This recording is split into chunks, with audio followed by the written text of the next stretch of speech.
Back to politics now, and critics continuing to slam President Obama and his foreign policy for playing a role in the spread of anti-American riots around the world. And just yesterday, Congressman Paul Ryan, the VP nominee, taking issue with the president's response, accusing him of failing to stand up to extremists in the Middle East. Take a listen. Amid all these threats and dangers, what we do not see is steady, consistent American leadership. In the days ahead and in the years ahead, American foreign policy needs moral clarity and firmness of purpose. So is this a winning strategy for the Romney campaign? Here for a fair and balanced debate, Ryan Clayton is a Democratic campaign consultant and founder of 100proofpolitics.com.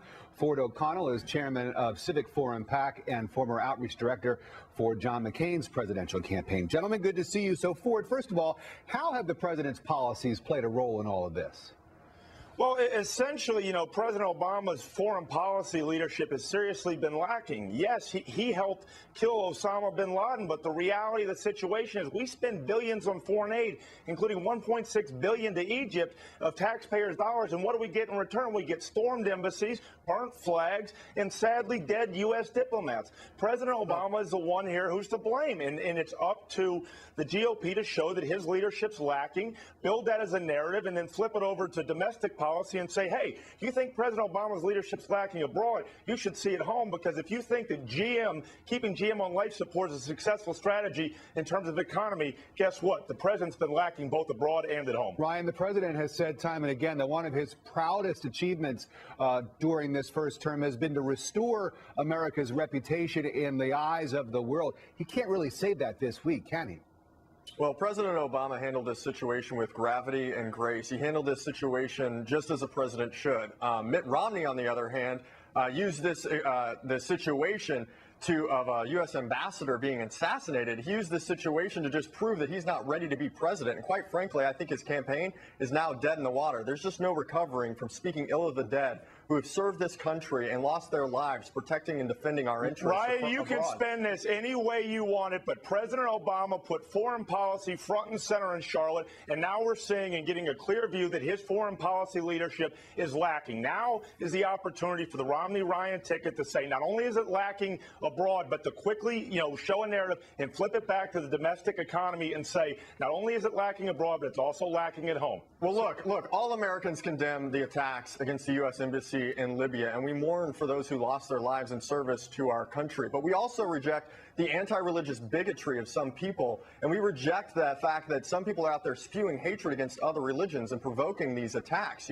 We believe Ryan agreed, but we are spending billions in foreign aid, and what are we getting in return for this foreign aid? We're getting stormed embassies, burnt flags, and dead diplomats. Ford, and that is how much all of this means in the minds of voters out there. Polls have shown that most folks have already made their minds up. A lot of states are already allowing in the next couple of days and weeks to have early voting is about to begin. Is this the kind of thing, the violence that's spreading not only in the Middle East but in other countries as well, is this the kind of thing that could actually sway this election?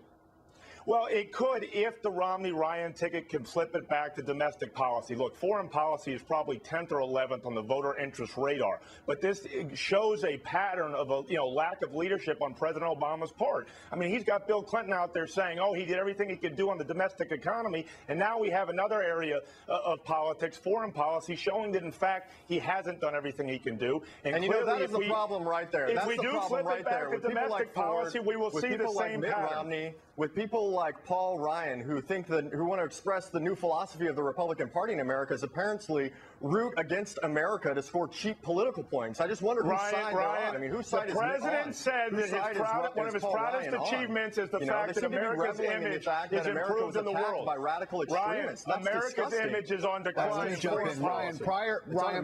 Ryan, prior to the violence this week, it seemed as though the president was on a little bit of a roll coming out of the Democratic convention. Some polls in some of the swing states showed him up within the margin of error, but still up. Has this slowed the momentum down at all, do you think? Well, again, I mean, President Obama has handled this situation just as a president should, and he's up in most of the swing state polls across the country. But that's not what's important here. What's most important here is that Americans' lives have been lost, and that justice needs to be served to those who took those lives. And that's what President Obama Rick, is focused Ryan doesn't on right want to now answer the as a leader question, of so this I will country. answer it for and you. Ford, excuse me, what needs to happen is the Republicans in this country need to have some dignity and respect for the office of the United States president and the person who sits in that office right now, President Barack Obama. Ford, is there a danger here on the part of Republicans for appearing to politicize this matter, do you think? There's always that danger, but what the Republicans have to do is they have to take what's going on abroad, shift it back to the domestic policy, and show that President Obama's leadership, both abroad and at home, has been lacking. And if they can do that, this is going to be their best opening between now and the debates to make the case that it's time for a leadership change, because President Obama, while a nice guy, has really been lacking overall in terms of leadership, both abroad and at home, with respect to the economy. Gentlemen, we're going to have to leave it there. We're out of time, but a good debate, and we'll have you both back on. We'll talk about this again. Ryan Clayton, Ford O'Connell, thanks again. Thanks for having us.